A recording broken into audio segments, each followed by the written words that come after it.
Welcome, everybody, to another edition of the GioMoShow interviews, post-game interviews section to be specific. My name is Giovanni Mosheri. I am the host of the GioMoShow, which is your home for all Oakland sports from WXOU. I'm joined here today by Oakland Post Sports Editor Szymanski. He was at the arena for last night's events of the 700th win of Greg Kampe's career. You can find his work on the Oakland Post. You can find it either printed on the campus of Oakland University or online at oaklandpostonline.com. Kurt, how you doing, man?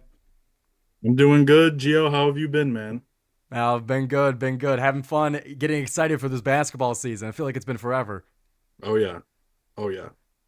So I want to start with you first, since I met you the year before as a mere sports reporter, but this year you got promoted to the sports editor of the newspaper. So just tell me, how's it been being the editor? It's been fun. Of course, getting promoted it comes with its challenges, but it also comes with, more joy. I love writing for the Post, and I love covering sports at Oakland. So it's definitely been a fun ride this semester so far, and it feels like we're just getting started, really. So it's awesome. It's been real fun. No doubt about it. A lot going on outside of basketball too. Soccer just won the regular season for a second time in a row, and it's gonna be Right? fun, man. Oh I got yeah. a whole lot to read up on for the Oakland Post, that's for sure. But for me, I wanted to be in the arena for Monday night, but I just couldn't make it, even though I knew the significance of what a win would be and now is. So for you being the boots on the ground, being there and writing a beautiful piece about it as well, give me a sense of the vibes in the arena, either kind of before the game where everyone was kind of had that excitement. Just tell me, what were the vibes like knowing that the win would be the 700th? The vibes were definitely there. It felt really good. There was a good showing, I'd say, from the students. I think the final attendance count was like, I want to say 1,600, 1,700. So it wasn't packed like I thought the arena would get packed. But no, I think the energy was definitely there. It didn't feel like there were 1,600. It felt like there were 6,000 at times. So, but that's what the arena brings, you know? So vibes definitely up top. They were really good. And talk to me about some of. I saw some of the festivities, the videos that were made for Campy. Like, I'm sure like your eyes were up at the screen just watching it. But like, were you able to see kind of Campy's reaction? Was he kind of shy about it, or what was the festivities kind of like in the arena? Like you mentioned, they were showing videos. Campy's back was turned to me Mm. when that video at the end of the game was shown, but I'm pretty sure he teared up during that video. I saw some alternate views of it, so obviously an emotional time for him, and basketball can be beautiful sometimes. So that's what I have to say about that. And let's talk about the play on the court. Oakland defeating Defiance College 75-52. Not the same margin that we saw a couple of years ago when I think it was 92-27. It was my first play-by-play on WXOU. But what did you take away? What did you learn about the team for the first time on the court in the arena? Um, I think the things I learned is this team has a lot of guys that aren't afraid to, but a lot of guys that can step up. As I'm sure if you watched the game at all, Alan Mukeba was injured, had a boot.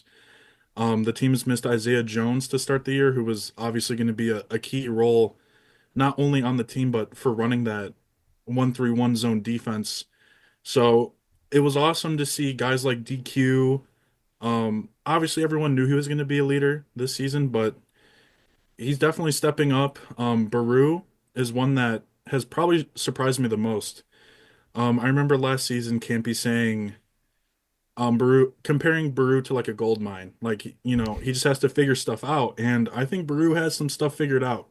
I know he finished the game with a double double, which you love to see, and he wasn't afraid to attack the rim. And that's all you can really ask for from your big man, right? You don't want a big man who's scared, I guess. So a lot of good sights from the team. Cooper Craggs, another player who shocked me. I didn't really know if he was going to get playing time this year. or at least a lot of it, and he shined in the moments he had. So a lot of good stuff early, I'd say. Yeah, definitely the one player I would say under the radar that I wanted to keep an eye on was Cooper Craggs because he's technically the most senior player on the team. This is now his third year. Just the first year was a red shirt coming out of Detroit Catholic Central, and then the second year he got injured in the second exhibition game, couldn't play throughout the season. So this third year now being his first real chance at playing time, and with Jones and Mukeba out, it looks like he's going to be on the court a little bit more, don't you think? Oh, certainly. And that's something can't be reflected onto in the presser that he earned his minutes tonight and he's gonna see more chances moving forward, which is not very surprising to me after what he was able to do against Defiance. So And talk to me about Jalen Jones, a great addition, I would say, just for the sake of having a dedicated point guard. Because last year it was kind of point guard by committee, a little bit of Rocket, a little bit of DQ. Trey had a lot of distributing duties as well. But what did you take away from Jalen Jones's time on the court? um I took away a lot. I think he was out of the list of all the new players coming on the squad, he was definitely one of the ones I wanted to see play the most from just how he fits with the team and everything. And he's just a sophomore, but he plays more like a junior or even a senior at times. He has some crazy awareness. There was a play where he basically stole the ball from Defiance from a throw in and he just put it up. And I don't think half the arena knew that he even scored.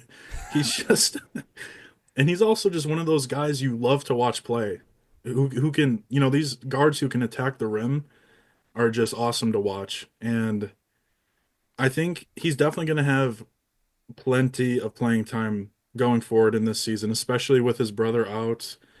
And I think, yeah, he was put into the game about 4 or 5 minutes in, and it wouldn't shock me if he starts a couple of games this season, if not more, because he was very, very valuable on the court.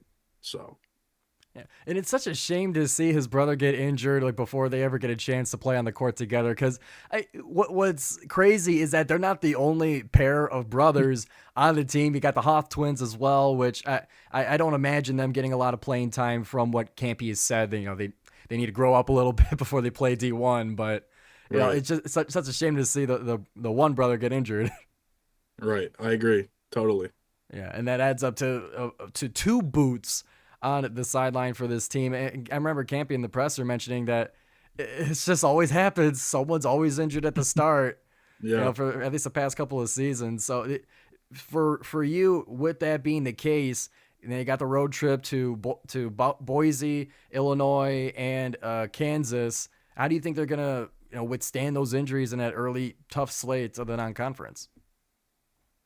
It'll definitely be interesting to see because we know that Isaiah Jones has no chance of coming back for those games. I'd expect for him to come back sometime in December at the earliest. Mukeba might come back. Campy mentioned something in the presser that he could be ready to go for Boise State, but we doubt it. We doubt it. And Mukeba is going to be a big piece moving forward with this team.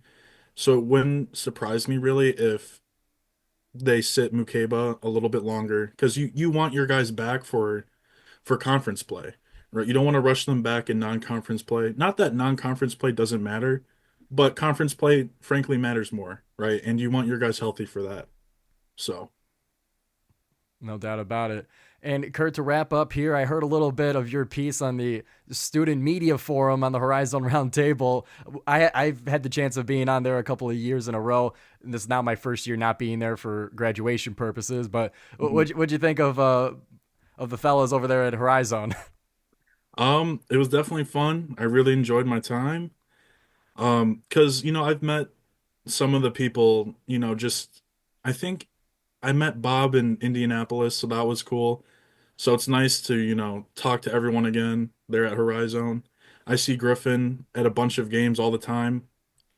Lord knows how early he shows up because he's always there before me, but it's nice, just being able to talk Oakland hoops with some other people. So definitely a Yeah, fun experience. definitely. Hey, Griffin's out of the neck brace now, isn't he? Out of the neck brace, he was able to sit down at the presser, which I don't think he was able to do much last season. So It was a lot of standing in the corner, arms crossed, and very still right, last right. year. Well, that's awesome. Listen, Kurt, I really appreciate your time here, giving us a sight into the festivities at the Arena. Kampe getting his 700th win, 75-52 over Defiance College, and we'll be covering the Golden Grizzlies all season long here on the GioMoShow with a wonderful rotation of boots on the ground like Kurt, like Gavin Smolowski. We'll see if we can get Griffin Beers on here as well, but we'll be covering the Golden Grizzlies all season long right here on the GioMoShow. So be sure to rate, review, and subscribe to support the show, and go check out the Oakland Post. See what Kurt's got going on there. He's always cooking up something for the student newspaper. So Kurt, once again, thank you so much for coming on to the GioMoShow. Of course, I'm always happy to join, and thank you for having me, Gio. I appreciate it.